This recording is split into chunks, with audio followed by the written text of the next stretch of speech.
बिस्मिल्लाहिर्रहमानिर्रहीम, अस्सलाम वालेकुम। तो जी मैं आपको साथ साथ एक वीडियो जो कि सोशल मीडिया पे वायरल हुई है उसकी फोटोज या वीडियो में आपके साथ साथ दिखाती जाऊंगी, जिसमें एक नाम नेहाद मर्द, जिसको मैं मर्द भी नहीं बोलूंगी, वो एक औरत पर, एक खातून पर, हमारी बहन पर तशद्दुद कर रहा है जी।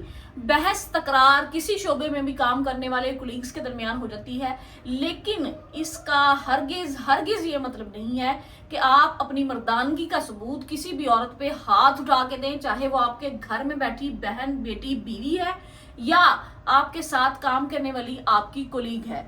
तो इस आदमी ने उस औरत पे, उस बहन पे तशद्दुद किया, मारा पीटा, गाली गलोच दी।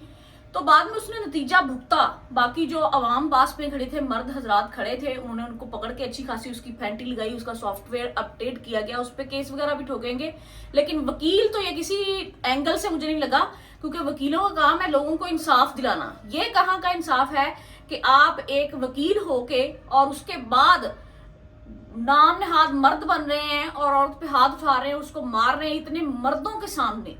आप यकीन करें, ये इंतहाई शर्मनाक बात है। मेरा आप लोगों के साथ ये वीडियो शेयर करने का मकसद सिर्फ यही है कि आपके गली मोहल्ले, घरों में, आस पड़ोस, आपके इलाके में कोई भी मर्द, ख्वाह किसी जॉब वाले एरिया में बदतमीजी करता है किसी औरत के साथ, या अपने घर में अपनी बीवी, बेटी या बहन के साथ बदतमीजी करता है, तो ये नाकाबिले कबूल बात है जी। ये कोई मर्दानगी नहीं है और ये ना ही आपके मर्द होने का कोई सबूत है कि आप औरत पे हाथ उठाकर ही साबित करेंगे कि आप मर्द हैं। मर्द को अल्लाह ताला ने औरत का मुहाफिज बनाकर भेजा है, ना कि उसके ऊपर डंडा सोटी चलाने वाला।